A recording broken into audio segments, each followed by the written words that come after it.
अस्सलाम वालेकुम। दुरूद शरीफ पढ़ लें।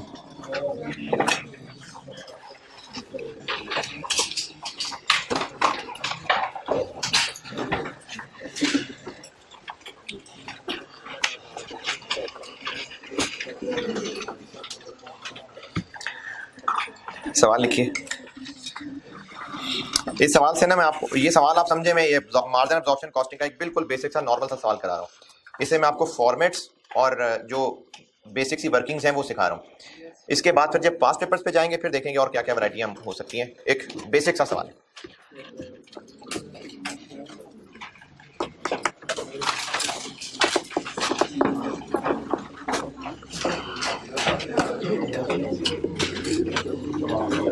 तादाद कुछ कम है, ये तो पूरी लाइन खाली है। पीसीएसई का टेस्ट है। अच्छा अच्छा, वो जो राइटिंग स्किल का पेपर होता है वो। अच्छा अच्छा अच्छा।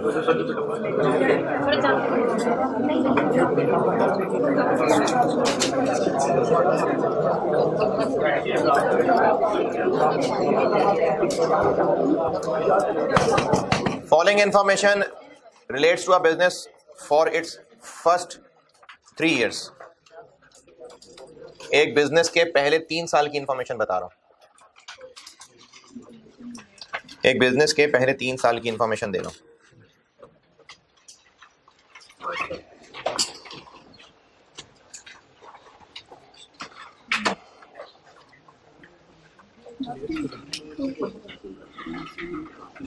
पहले 3 साल की इंफॉर्मेशन बता रहा हूं और अंग्रेजी ईयर 1 2 3।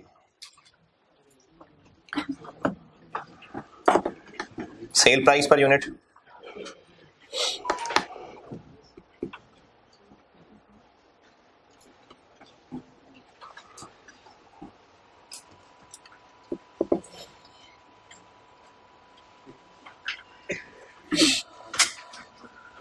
$30, $31, $33। ईयर 1 में 30 बताई है, फिर ईयर 2 में 31 है, फिर ईयर 3 में 33 है। ये मैंने बताई है sale price per unit. Material cost per unit, material cost per unit 8, 9,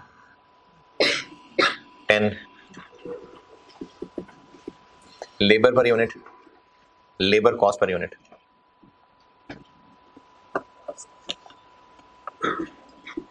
ये है जी 6, 6.5 और 7,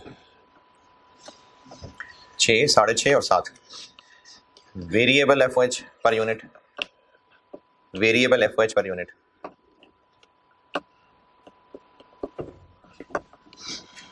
4, 4.5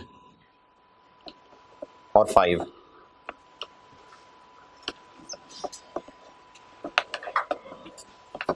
फिक्स्ड ओएआर पर यूनिट, ये जो कल आपको नोट लिखवाया था, फिक्स्ड ओएआर पर यूनिट 3, 3.5 और 4।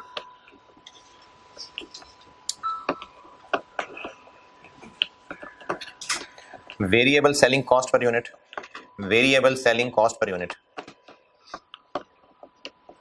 ये 2 है तीनों साल में, 2 रुपए।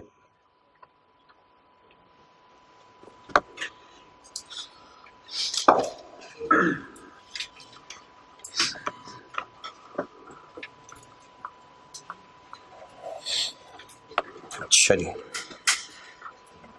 इसके बाद यूनिट्स प्रोड्यूस्ड, यूनिट्स प्रोड्यूस्ड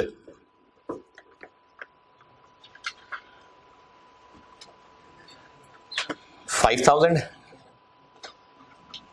4,200 और 5,500। यूनिट्स प्रोड्यूस्ड रिपीट कर रहा हूं, 5,000, 4,200 और 5,500। 5,000, 4,200 और 5,500। Units sold, units sold unit sold हैं 5000, 3500 और 5800। यूनिट सोल्ड दोबारा बता रहा हूं 5000, 3500 और 5800।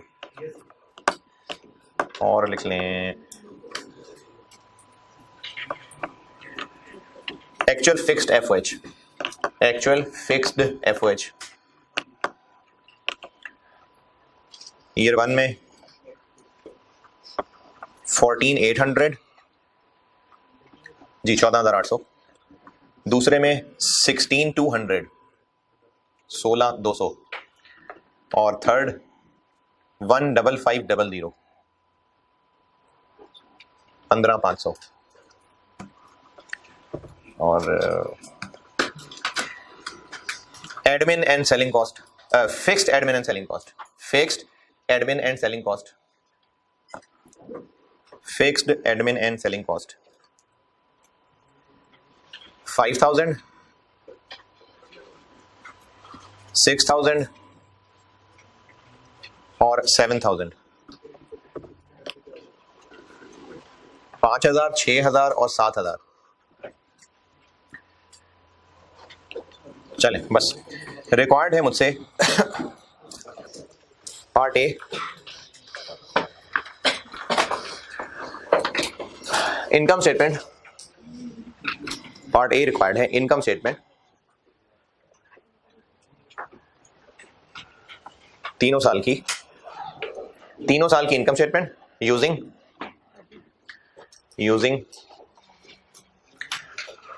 अब यूजिंग के बाद number 1 marginal costing, number 2 absorption costing, यानी दोनों से अलग अलग इनकम स्टेटमेंट्स बनानी है तीनों साल की।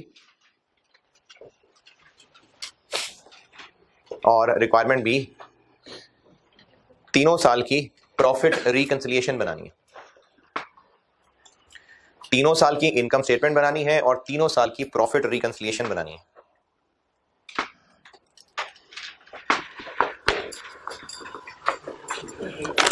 ये मार्जिनल एब्जॉर्प्शन का बेसिक सा सवाल है। सवाल की मुश्किलें, पेपर की मुश्किलें फिर बाद में, पहले इससे मैं आपको फॉर्मेट सिखा रहा हूं। चैप्टर 9 मैंने कहा था कि इसमें हम मार्जिनल एब्जॉर्प्शन कॉन्सेप्ट से बनी हुई इनकम स्टेटमेंट सीखेंगे बस। वैसे तो आपको कॉन्सेप्ट बताया था कि मार्जिनल एब्जॉर्प्शन क्या होता है। चैप्टर 9 में इनकी बस इनकम स्टेटमेंट्स है और थोड़ा बहुत थ्योरेटिकल पोर्शन भी है, वो फिर चैप्टर पूरा करके बताता हूं। इनकम स्टेटमेंट्स के तो रखते हैं 2 पेज, एक पेज पे एक आ जाएगी मार्जिनल की, एक पेज पे एब्जॉर्प्शन आ जाएगी। तीसरे पेज पे आ जाए, पहले मैं इसकी वर्किंग्स बताता हूं। क्यों कर रहा हूं ये इनकम स्टेटमेंट के फॉर्मेट पे आके बताता हूं। अभी सिर्फ ये देख लें कि क्या कर रहा हूं।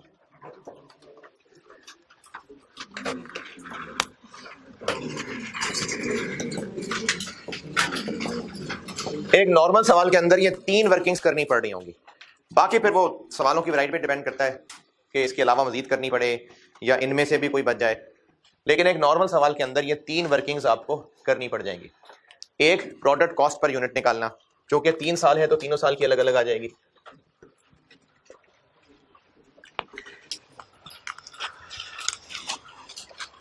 अच्छा, प्रोडक्ट कॉस्ट से मेरी मुराद है पर यूनिट कॉस्ट, जो प्रोडक्ट है उसकी पर यूनिट कॉस्ट।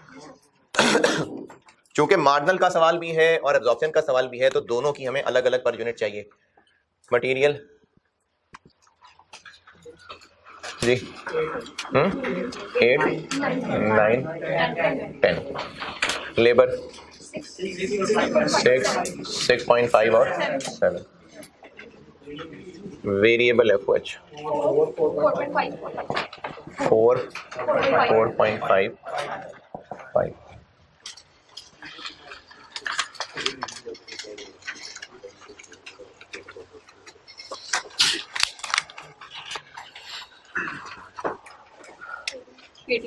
एटीन 20, 22। जब मार्जिनल से सवाल सॉल्व कर रहे होंगे तो ये है पर यूनिट कॉस्ट, और एब्जॉर्प्शन की कॉस्ट तक पहुंचना है तो क्या करें, फिक्स्ड भी इसमें ऐड कर, इसी में ऐड कर देता हूं, बजाय इसके 3 लाइन दोबारा लिखूं, इसी में ऐड कर देता हूं, फिक्स्ड ओएआर कर देता हूं उसमें ऐड।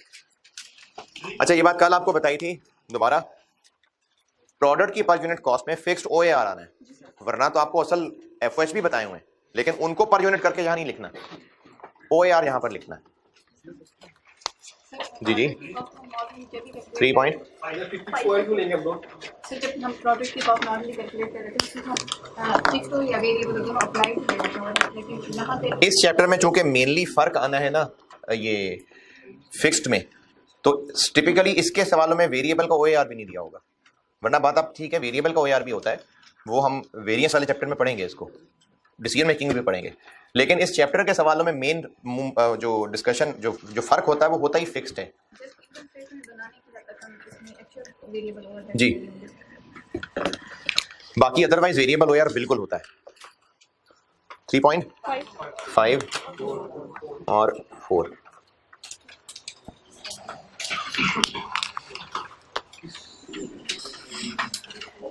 21 23.5 26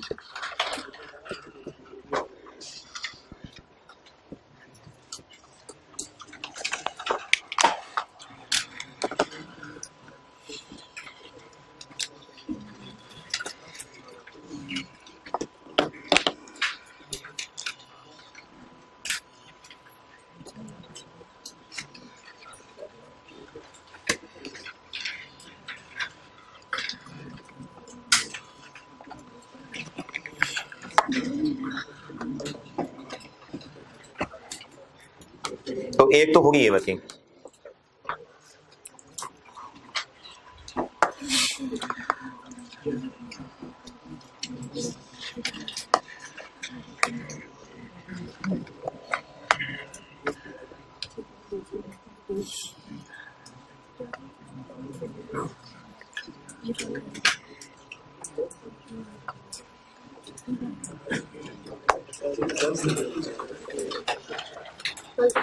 अच्छा इसके अलावा जिस तरह हम जब प्रोसेस कॉस्टिंग कर रहे थे तो वहां पर वर्क इन प्रोसेस की बात कर रहे थे, तो उसमें क्वांटिटी स्केड्यूल बनाना जरूरी था ताकि वर्क इन प्रोसेस के यूनिट्स का हिसाब किताब पूरा हो जाए। यहां पर हम फिनिश गुड्स के यूनिट्स का हिसाब किताब जरूर पूरा रख रहे होंगे। क्वांटिटी स्केड्यूल नहीं कहता ताकि कंफ्यूज ना हो, बस वैसे यूनिट्स कह देता हूं, लेकिन मकसद कुछ ऐसा ही है कि हम फिनिश गुड्स के यूनिट्स का हिसाब किताब पूरा कर रहे हैं कि सब चीजें पता है, जैसे इसमें यूनिट्स प्रोड्यूस दिए हुए हैं और सोल्ड दिए हुए, तो बाकी फिर क्या होगा जो इनका फर्क है, क्लोजिंग होगा तो फिर होगा, ओपनिंग भी होगा, तो बस ये 4 ही चीजें होती हैं। तो इसमें हमें इनका हिसाब पूरा करना पड़ेगा, जरूरत पड़ जाएगी, और जरूरत इसलिए पड़ जाएगी क्योंकि इनकम स्टेटमेंट बनानी है। इनकम स्टेटमेंट में क्यों पड़ गई जरूरत इनकी, opening finish goods, closing finish goods, तो हमने ये चीजें पूरी करनी है। तो एक और वर्किंग यहां पर बनेगी कि आप यूनिट्स का हिसाब किताब पूरा कर लें।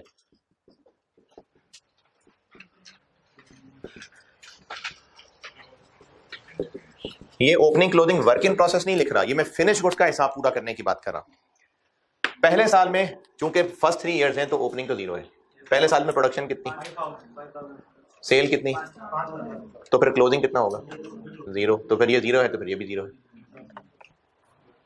ईयर 2 में प्रोडक्शन 3500 700, अब ये अगले साल ओपनिंग होगा, प्रोडक्शन 5500 5800, मेरा निकाल जाओ 400।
यहाँ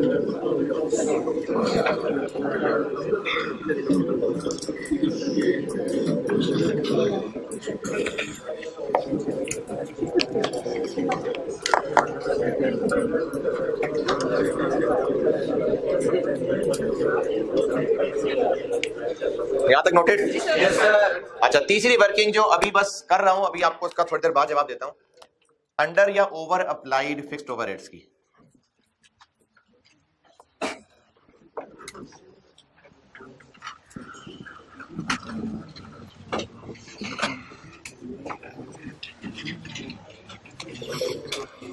अप्लाइड एफओएच कैसे निकालते हैं?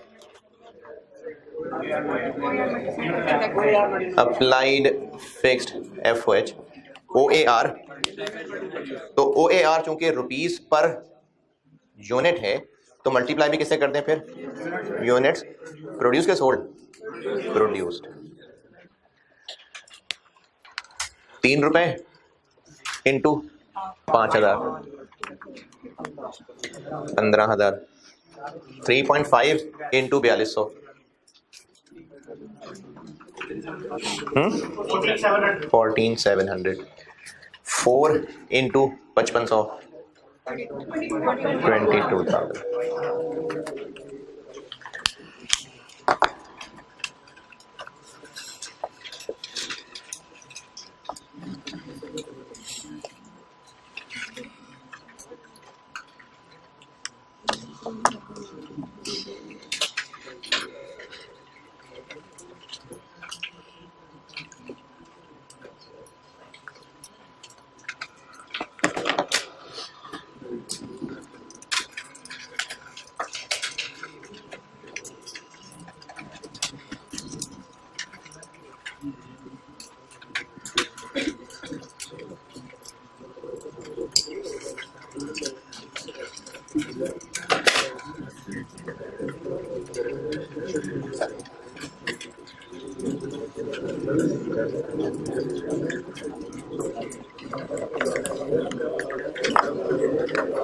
एक्चुअल फिक्स्ड एफओएच कितने?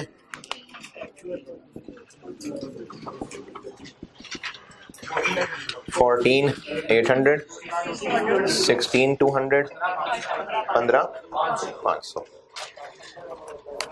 अच्छा, अंडर ओवर अप्लाइड का फैसला कैसे होता है? अप्लाइड अगर ज्यादा है तो ओवर अप्लाइड है।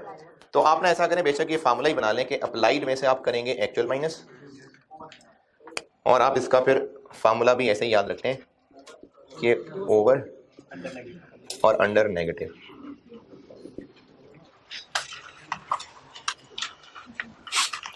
जब हम ये बात अंग्रेजी में लिख रहे हैं ना, तो हम पढ़ने वाले को बता रहे हैं कि आगे आपको कोई फिगर पॉजिटिव नजर आए तो वो ओवर होगी, ब्रैकेट में नजर आए तो अंडर। 200, 1500, 6500।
ये वर्किंग्स नॉर्मली एक सवाल में होंगी।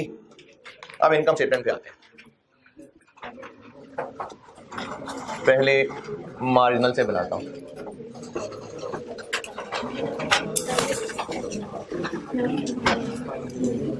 इनकम स्टेटमेंट बना रहा हूं पहले मार्जिनल से, और जिस तरह वो काउंटिंग में करते हैं ना कि करंट ईयर कंपैरेटिव, तो इस तरह से हम कॉलम बना लेते हैं अलग अलग, ईयर 1 2 3।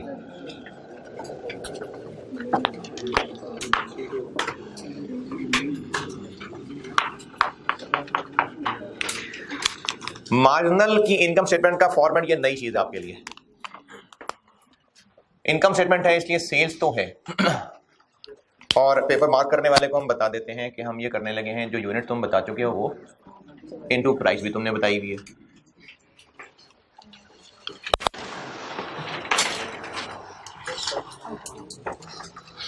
ईयर 1 की सेल्स नहीं, रुपए पूछ रहा हूँ। 5000 इंटू 30 150। ईयर 2 की सेल्स 108 5003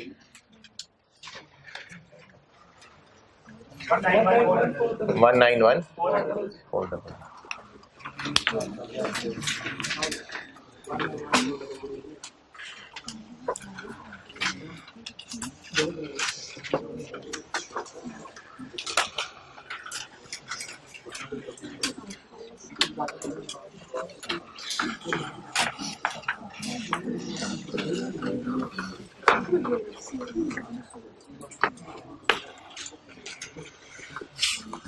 यूनिट सोल्ड को सेल प्राइस से मल्टीप्लाई किया है, सेल्स में से आगे माइनस क्या होता है? बिल्कुल ठीक है। अब आपके लिए यहां पर नई चीज ये कि जो मार्जिनल कॉस्टिंग में इनकम स्टेटमेंट का फॉर्मेट होता है, अच्छा ये हम कोई आईएएस नहीं पढ़ रहे, ये सब इंटरनल, ये उनके नहीं बाबों की प्रैक्टिसेस तो हैं, लेकिन ये सारा कुछ है ये मैनेजमेंट के लिए। ये इनकम स्टेटमेंट प्रिंट करके तो पब्लिक को नहीं देनी, ये मैनेजमेंट के लिए रिपोर्ट्स। तो मार्जिनल कॉस्टिंग के तहत इनकम स्टेटमेंट का फॉर्मेट ये रखती है मैनेजमेंट। सेल में से खर्चे माइनस करते हैं तो प्रॉफिट होता है, सेल में से सिर्फ वेरिएबल खर्चे माइनस करते हैं तो उसको कहते हैं कंट्रीब्यूशन। दोबारा, जब सेल में से खर्चे माइनस कर लें तो वो प्रॉफिट होता है, ये आज तक आपको पता था। अब नई बात ये बता रहा हूं कि सेल में से अगर सिर्फ वेरिएबल खर्चे माइनस करें तो उसको कंट्रीब्यूशन कहते हैं। सेल में से सिर्फ कॉस्ट ऑफ सेल माइनस करें तो कौन सा प्रॉफिट? Gross profit. ग्रॉस क्यों कहते हैं उसको? क्योंकि उसमें से भी बाकी खर्चे और माइनस करने हैं, और जब वो खर्चे भी माइनस कर लेते हैं, जबरदस्त यार, वाह, नेट प्रॉफिट कमाल है, सही है। तो इसी तरह से सेल में से जब सारे वेरिएबल खर्चे माइनस कर लेंगे तो कंट्रीब्यूशन है, लेकिन अगर सिर्फ माइनस करेंगे वेरिएबल कॉस्ट ऑफ सेल्स तो ग्रॉस कंट्रीब्यूशन आएगी। नहीं समझ आई? कोई बात नहीं, कोई बात नहीं, कोई बात नहीं। कॉस्ट ऑफ सेल्स सिर्फ वेरिएबल, क्योंकि वैसे भी मार्जिनल कॉस्टिंग के मुताबिक प्रोडक्ट कॉस्ट में क्या खर्चे शामिल हैं? सिर्फ वेरिएबल। तो यही जब कॉस्ट है तो फिर वो वेरिएबल कॉस्ट ऑफ सेल ही है। कॉस्ट ऑफ सेल्स होती है ओपनिंग फिनिश गुड्स,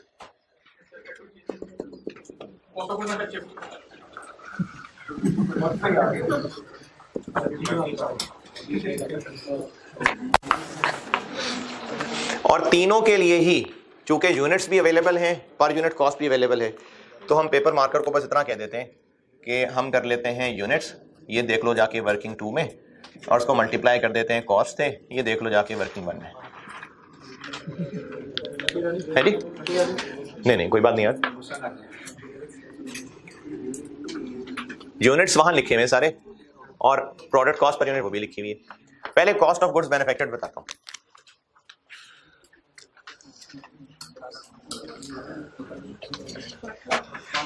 ईयर 1 में जो 5000 बने हैं वो ये 18 वाले हैं, तो 18 इंटू 5000 90,000।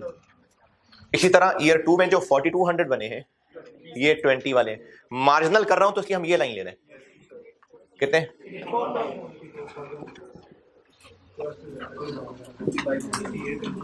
और जो 5500 बने हैं ये 22 वाले हैं, कितने? 121।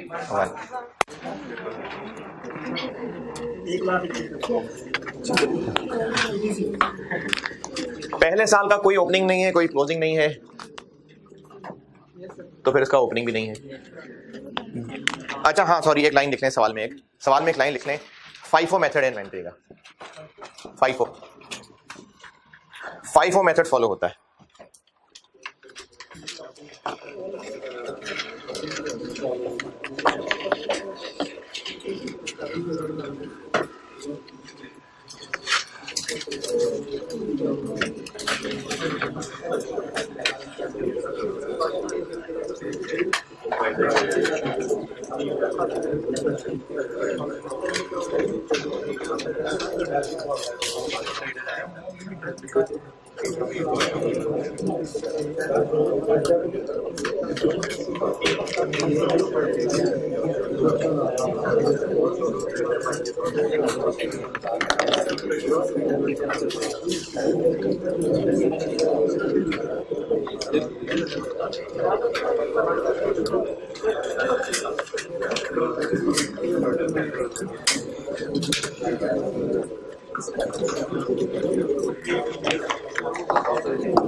FIFO मेथड से क्या होगा कि ये जो 700 हैं ये फिर इन्हीं में से हैं, और अगर वेटेड एवरेज मेथड होता तो फिर इन दोनों की अमाउंट्स, इन दोनों के यूनिट, इन्वेंट्री वैल्यूएशन में सिखाई थी बात, inventory valuation, inventory valuation, opening की अमाउंट प्लस नई अमाउंट डिवाइडेड बाय दोनों यूनिट्स, फिर जो एवरेज रेट आता है उससे क्लोजिंग मल्टीप्लाई करते हैं। लेकिन FIFO का मतलब है कि ये इनमें से, यानी ये 400 भी ये वाले, ये 700 भी ये वाले।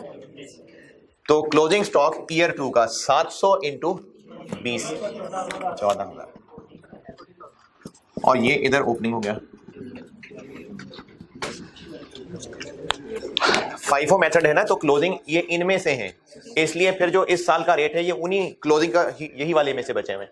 तो 700 इंटू 20 और 400 इंटू 22, 8833। तो कॉस्ट ऑफ सेल बन गई 90,000, 70,000, 1136 00।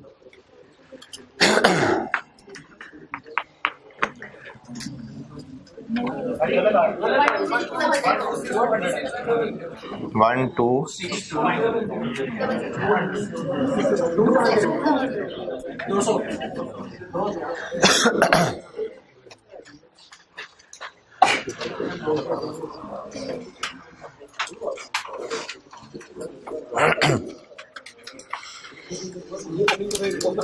क्या जी? कोई नहीं, ये क्लोजिंग वो ओपनिंग है।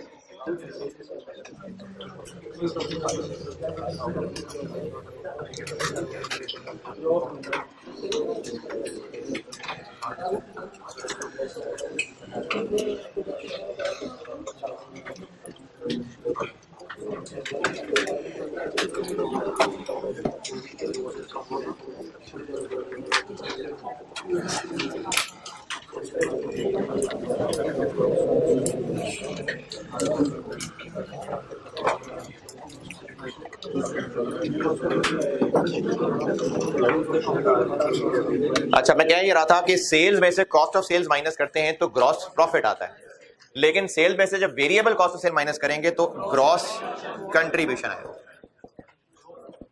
कंट्रीब्यूशन का वर्ड यूज होता है इसके लिए, क्यों यूज होता है ये सीवीपी पढ़ाऊंगा चैप्टर। तो ओए होए होए, सीवीपी क्या चैप्टर होगा वो।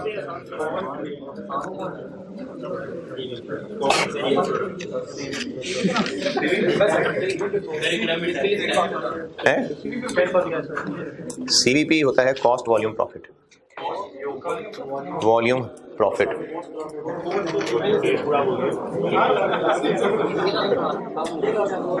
Gross contribution sales minus variable cost of sales 60,000, 38,500, 65,200।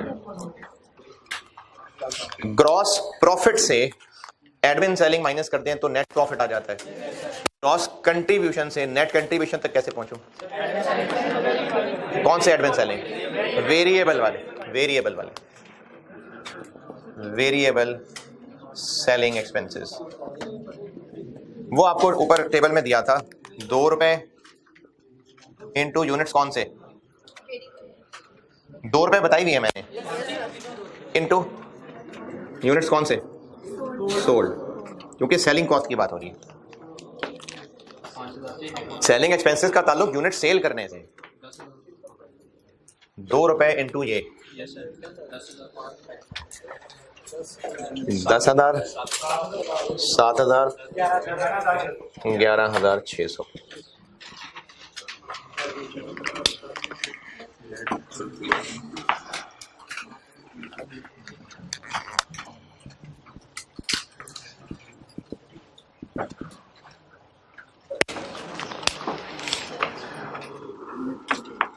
Net हो गई 50,000, 31,500 और 53,600।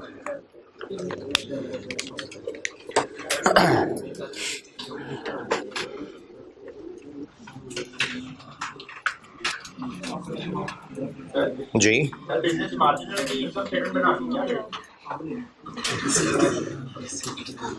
बिजनेस मार्जिनल की इनकम स्टेटमेंट बना के क्या करेगा, यानी इसमें एतराज क्या है? एब्जॉर्प्शन की इनकम स्टेटमेंट का क्या यूज करेगा? तो हम तो फाइनेंशियल अकाउंटिंग पढ़ ही नहीं रहे।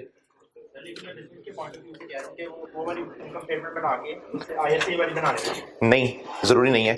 ये जितनी हम लोग यहाँ पर कैलकुलेशन कर रहे हैं ये कुछ स्टैंडर्ड्स के मुताबिक तो नहीं होगी।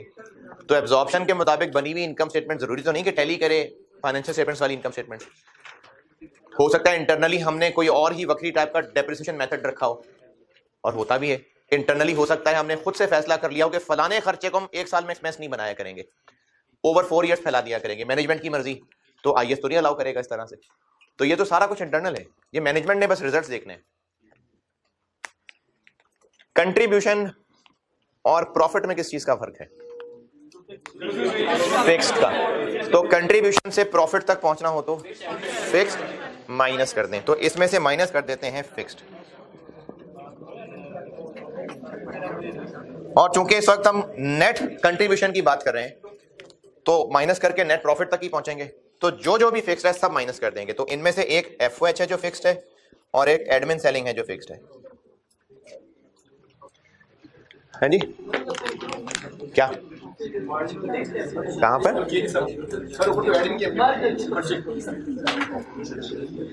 नहीं, तो मैं इसको इसमें से तो माइनस नहीं कर रहा। अच्छा, हम ये सेलिंग कॉस्ट माइनस कर रहे हैं यहां से, तो क्या ऊपर शामिल किए मैं? मतलब किसी चीज को इसलिए माइनस कर रहे हैं कि ऊपर शामिल किया हुआ तो माइनस करना है। अब मैं सेलिंग एक्सपेंसेस यहां से माइनस कर रहा हूं, तो क्या ऊपर एडेड है जो माइनस कर रहा हूं? मैं प्रॉफिट निकाल रहा हूं भाई, एक्सपेंसेस माइनस कर रहे हैं। क्या फिक्स्ड एफओएच ऊपर कहीं अभी तक कंसीडर हुए? लेकिन वो एक्सपेंसेस तो हैं, तो माइनस करेंगे तो प्रॉफिट तक पहुंचेंगे ना। मैं तो प्रॉफिट तक पहुंचना चाह रहा हूं।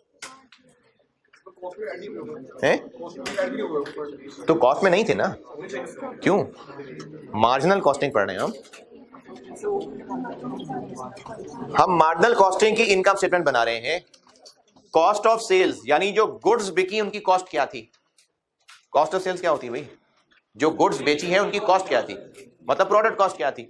तो मार्जिनल कॉस्टिंग के मुताबिक फिक्स एफओएच तो प्रोडक्ट कॉस्ट का हिस्सा ही नहीं है, इसलिए इनमें नहीं थी। लेकिन बिजनेस का एक्सपेंस तो है, तो प्रॉफिट निकालने के लिए तो अल्टीमेटली माइनस करना ही है। कितना है फिक्स्ड एफओएच? 14,800, 16,200, 15,500।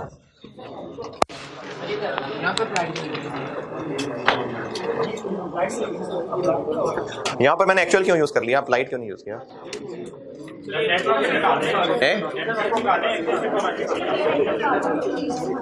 अच्छा चले, अप्लाइड क्यों नहीं यूज किया?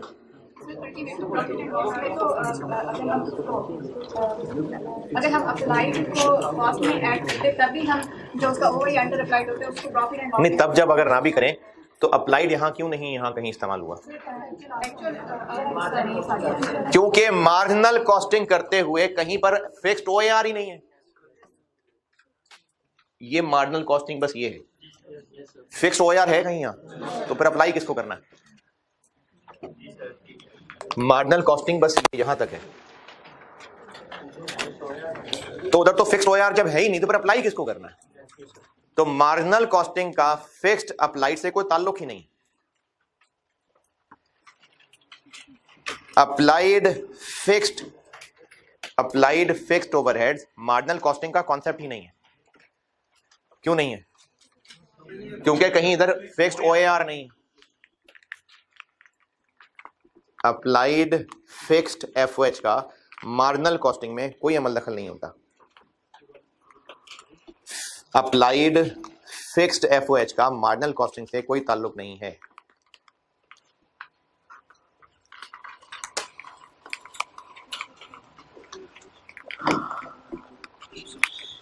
मार्जिनल कॉस्टिंग में अप्लाइड फिक्स्ड FOH का कोई काम नहीं। तो चूंकि बहरहाल हम इनकम स्टेटमेंट बता रहे हैं, प्रॉफिट निकाल रहे हैं, तो एक्चुअल फिक्स्ड ही माइनस करेंगे। और एडमिन सेलिंग कितने हैं? 5000, 6000 और 7000। ये लाइन तक नजर आ रहा है?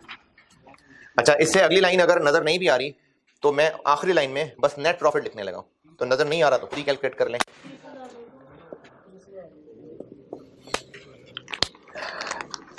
ये प्रॉफिट आ रहे हैं नजर? मैंने लिखा ही नहीं, नजर कहां से आएगा आपको?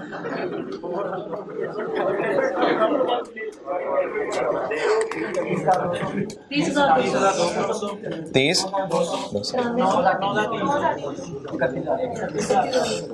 31,000 अब आ रहे नजर।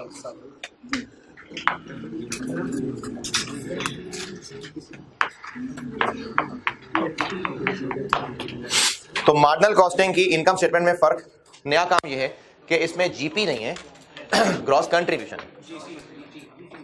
Variable cost of sales minus करेंगे तो ग्रॉस कंट्रीब्यूशन आएगा, वेरिएबल सेलिंग खर्चे माइनस करेंगे तो नेट कंट्रीब्यूशन आएगा, फिर सारे फिक्स खर्चे माइनस कर देंगे तो नेट प्रॉफिट आ जाएगा। जी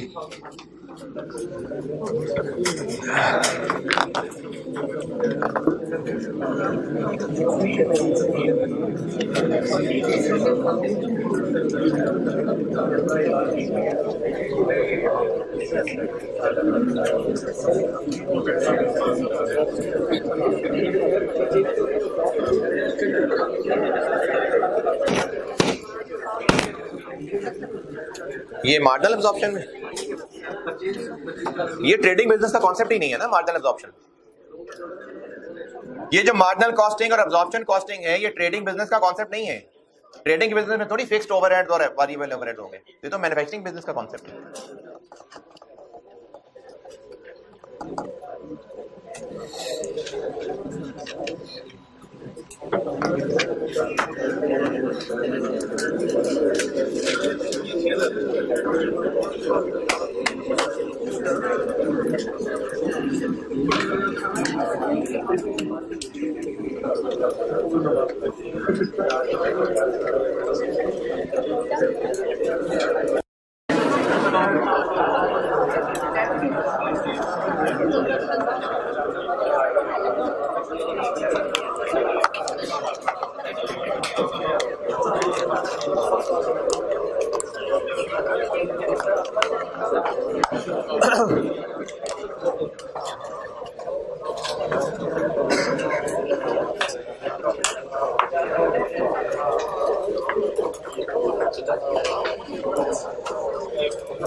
नोटेड?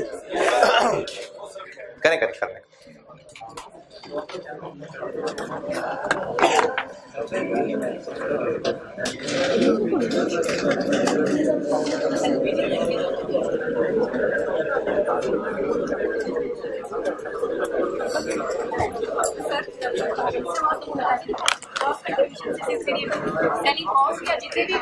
जितने भी हैं, कॉस्ट ऑफ सेल्स के अलावा बाकी इस बिजनेस के खर्चे एडमिन सेलिंग ही होते हैं। तो उनमें से एडमिन के चांस बहुत कम है कि वो वेरिएबल हो, इसलिए मैंने वेरिएबल सेलिंग कॉस्ट लिखा है। वरना जरूरी नहीं कि सिर्फ सेलिंग कॉस्ट ही वेरिएबल है, हो सकता है कोई वेरिएबल एडमिन कॉस्ट भी हो सकता है। यानी इसके अलावा जो भी मजीद वेरिएबल खर्चा है यहां वो लेस होगा, सिर्फ वेरिएबल सेलिंग नहीं, अगर कोई और भी वेरिएबल है, यानी वेरिएबल ऑपरेटिंग कॉस्ट कह लें चले, और फिर उसके बाद जो भी फिक्स खर्चे हैं वो उसके बाद माइनस है।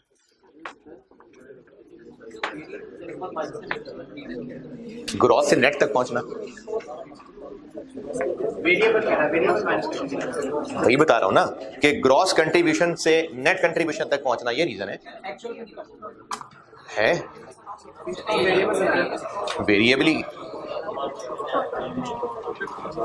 वेरिएबल एक्चुअली है। ग्रॉस कंट्रीब्यूशन से नेट कंट्रीब्यूशन तक पहुंचने के लिए माइनस किया है। आप ये पूछ रहे हैं कि ग्रॉस और नेट अलग अलग लिखा ही क्यों है? नहीं है, आप ये पूछ रहे हैं कि ग्रॉस और नेट अलग लिखे ही क्यों है? बस एक ही सिर्फ कंट्रीब्यूशन होता है नेट निकालने के लिए। जी पहले क्यों करें माइनस? मार्जिनल कॉस्ट का कांसेप्ट ये है, हमने हम फिक्स और वेरिएबल को हमने अलग अलग करके उसकी कॉस्ट पर यूनिट में नहीं लगा फिक्स को, फिर कॉस्ट पर यूनिट के ऊपर आ गए, फिर उसके बाद हम कर देते हैं नेट कंट्रीब्यूशन के ऊपर। देखें ये जो मार्जिनल कॉस्टिंग है ना, इसमें इनकम स्टेटमेंट का ये फॉर्मेट है कि वो देखना चाह रहे हैं कि अगर फिक्स खर्चे ना हो तो हम क्या कमा रहे हैं, कंट्रीब्यूशन, फिर उसके बाद ये लेस कर रहे हैं। ये रिपोर्ट का एक फॉर्मेट होता है। हाँ आपने कहा ये पर यूनिट कॉस्ट में नहीं आएंगे फिक्स। जी जी अभी यही कह रहा हूँ, नेट कंट्रीब्यूशन तो सबसे नीचे एक्सपेंसेस माइनस करने के बाद आता है, वो नेट प्रॉफिट होता, नेट प्रॉफिट। नेट कंट्रीब्यूशन निकालना। अगर हम पर यूनिट कॉस्ट में फिक्स ऐड ना करें तो हम उसके बाद तो हम ये कंट्रीब्यूशन ही ना निकालें। जी भाई रिपोर्ट है, किसी ने मतलब ये चीजें देखनी होती है ना, मैनेजमेंट ने चीजें देखनी होती है कि हम कंट्रीब्यूशन कितना कमा रहे हैं। चलो वैसे इनकम स्टेटमेंट में कहता हूँ जीपी निकाला ही ना करें, सीधा नेट प्रॉफिट ही निकाल दिया करें। सर ये चीज फिर आपने कहा कि नेट कंट्रीब्यूशन मैनेजमेंट ने देखनी होती है। अरे तो भाई चैप्टर शुरू किया था ना यार, मैंने जो कल बताया था उसको बदल थोड़ी दिया आज, मैंने ये बात बदली तो नहीं है, तो वही बात है। तो मैंने कल आपको इनकम स्टेटमेंट का फॉर्मेट नहीं बताया था, आज बताया। कल तो मैंने कंट्रीब्यूशन भी नहीं बताई थी क्या होती। तो आस्ता आस्ता ही सीख रहे हैं ना चीजें। नहीं, जो मैंने कल आपको कॉन्सेप्ट बताया वो बदल दिया है क्या? तो उसी में आगे चल रहा हूँ जी।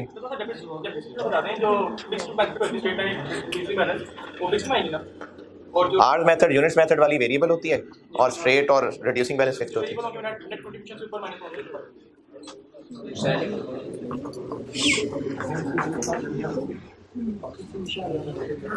एफओएच में सारे वेरिएबल खर्चे इकट्ठे करने तो वेरिएबल एफओएच है। अगर उसमें डेप्रिसिएशन आर मेथड वाली है, यूनिट्स मेथड वाली है, तो उसमें है ऑलरेडी नोटेड। मजीद खर्चे कौन से?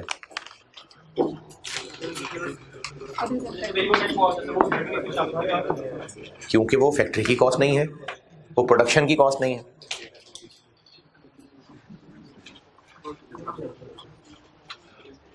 इससे और सवाल? एब्जॉर्प्शन की इनकम स्टेटमेंट ये एक लाइन के अलावा वही है जो फाइनेंशियल अकाउंटिंग में सीखा हुआ है।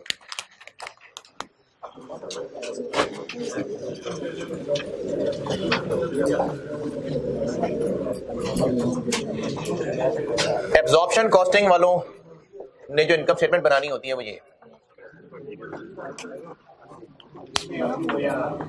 है जी। हाँ इसमें अब यूज होगा। मार्जिनल एब्जॉर्प्शन कॉस्ट का फर्क है, सेल्स तो वही होंगी, तो सेल्स तो यही आ जाएंगे 150 108 500 191 400 लेस कॉस्ट ऑफ सेल्स। अब ये मुकम्मल है बस कॉस्ट ऑफ सेल्स। और इसमें भी चूंकि यूनिट्स भी हैं और ये पर यूनिट कॉस्ट भी है।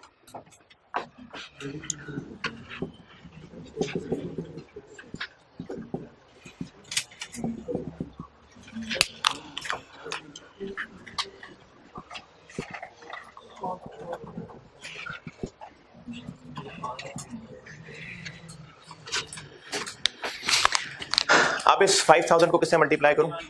21 से। इस 42 को इससे और इसको इससे। 105 9 700 143 000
एक मिनट पॉज करिएगा।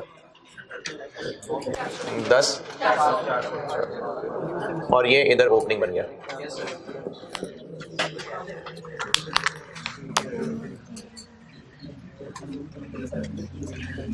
वन 0 5 डबल 1 5 1 सर 8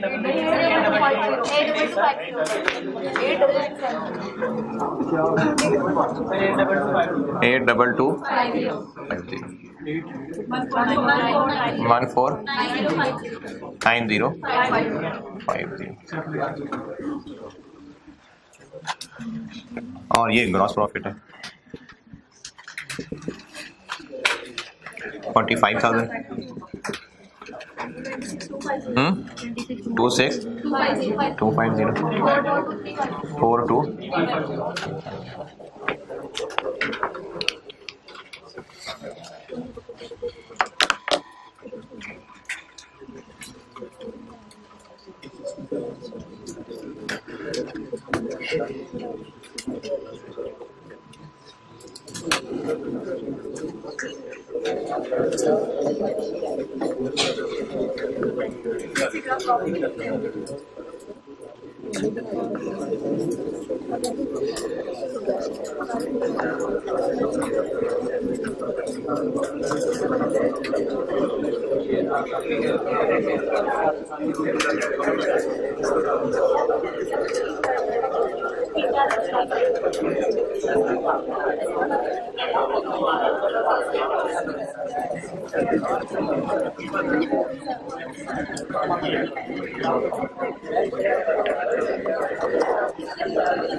यहां तक नोट करें जल्दी, एक टेक्निकल चीज बतानी है।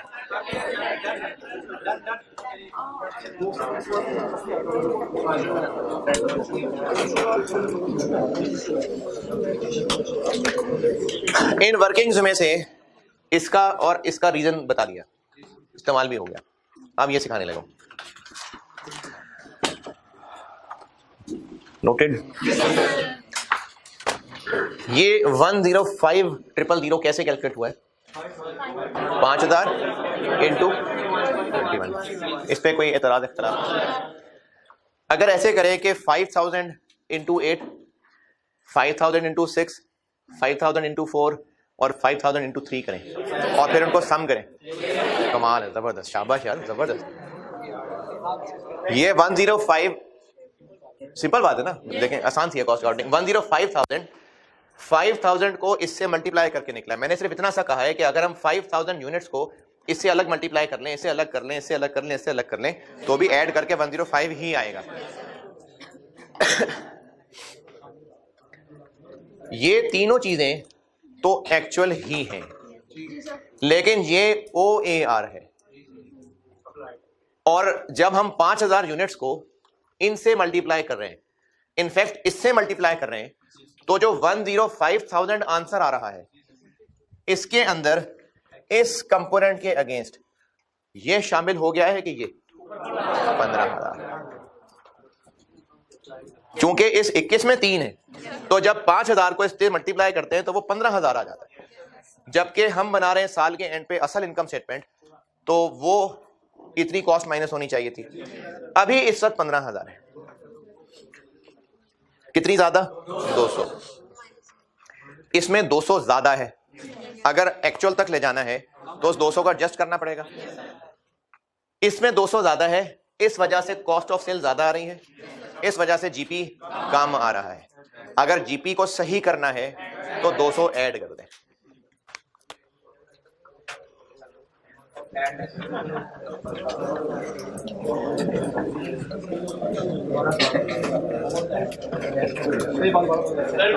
जी जी रिपीट।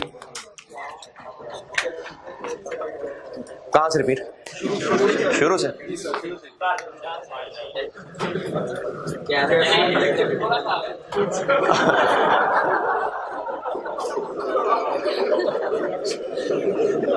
ये जो प्रोडक्ट कॉस्ट पर यूनिट निकली हुई है इसमें 864 ये सब एक्चुअल ही है, लेकिन ये OAR है। जब हम कॉस्ट ऑफ गुड्स मैन्युफैक्चर्ड निकालने के लिए यूनिट्स प्रोड्यूस्ड को इससे मल्टीप्लाई कर रहे हैं तो ये ऐसे ही है जैसे हम 5000 को इससे इससे इससे और इससे मल्टीप्लाई कर रहे हैं। जब इससे मल्टीप्लाई करते हैं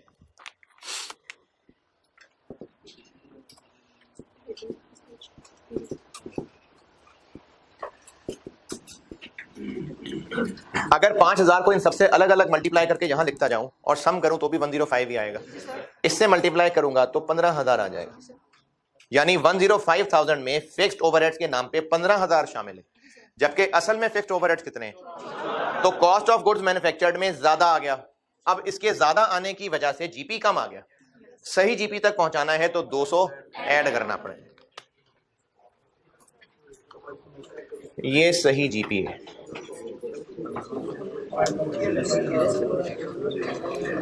और इसको फॉर्मेट में ही जीपी में एडजस्ट करके एडजस्टेड जीपी कहने की बजाय एक और भी कर सकता था कि मैं इसी डब्बे को और बढ़ा देता और इस डब्बे के अंदर ही अंडर ओवर अप्लाई डाल देता, तो उससे फिर आंसर आता ही सही वाला। ये भी सही था 45।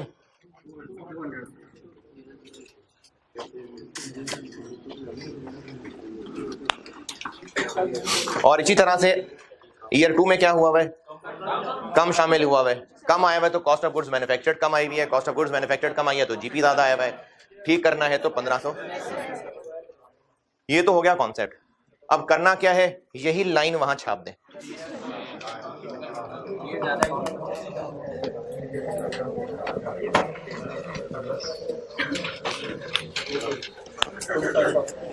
तो सही जीपी आ गया 2488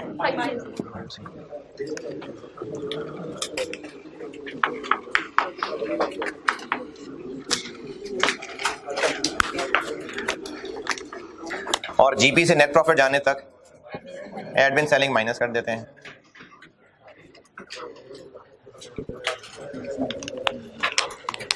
एक इसमें फिक्स्ड है और एक वेरिएबल है।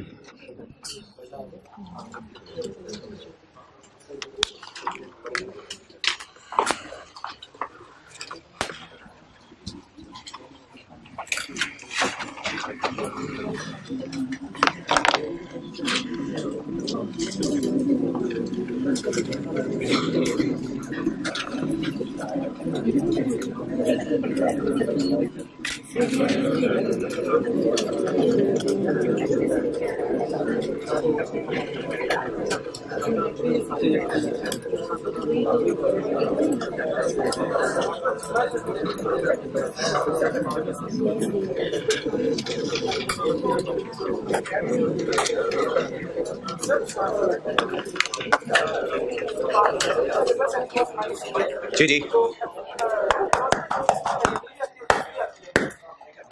दोबारा।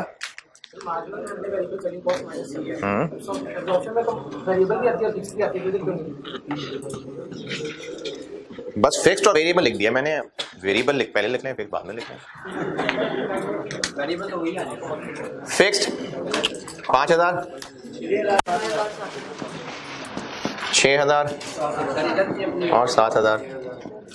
वेरिएबल 10,000, 7,000 और 11,600। क्या नहीं, इसमें तो हो गया ना। नहीं, फिक्स सेलिंग कॉस्ट का OAR कौन सा है? ओवरहेड्स का होता है, फैक्ट्री ओवरहेड्स का। सेलिंग का कौन सा OAR है जी? वेरिएबल यही कैलकुलेट कर तो ली थी, तो नेट प्रॉफिट बन जाएगा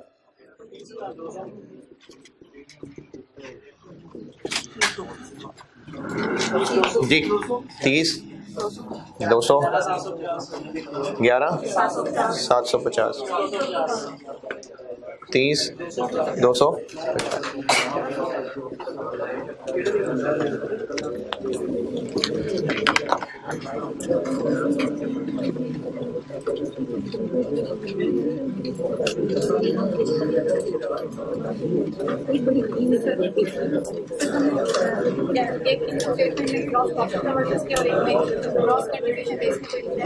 है।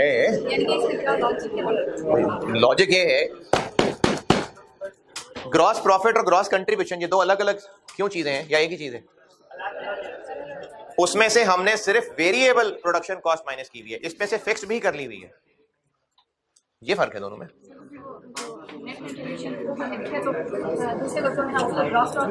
बिल्कुल भी नहीं। मार्जिनल कॉस्टिंग में खर्चों की क्लासिफिकेशन कर दी कि वेरिएबल पहले अलग कर ले, फिक्स्ड अलग कर ले, और देखें वेरिएबल माइनस करके क्या बचता है, उसको कंट्रीब्यूशन का, फिर फिक्स भी माइनस कर लें तो वो नेट प्रॉफिट है।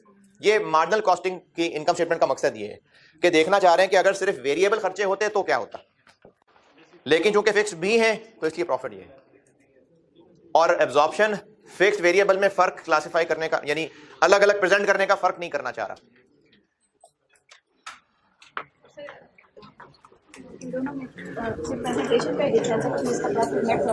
इसी काम ग्रोथ पार्ट भी है। अच्छा, अब चूंकि सुबह बस इतना ही पढ़ा सका तो बस फिर इतना ही, क्योंकि कल तो दोनों की कॉमन रिकॉर्डिंग ही होनी है। अब आपने, हाँ रिकंसिलिएशन, अब आप एक काम कर, मैं करा तो कल दूंगा ही, लेकिन खुद सोच लें तो अच्छी बात है। अब आप ये खुद से सोच लेके आइएगा नहीं वहीं रहिएगा कि इनके प्रॉफिट्स में फर्क क्यों है। यानी आप इसमें खुद ही रिकंसिलिएशन के बारे में सोचें कि इनमें फर्क किस वजह से है।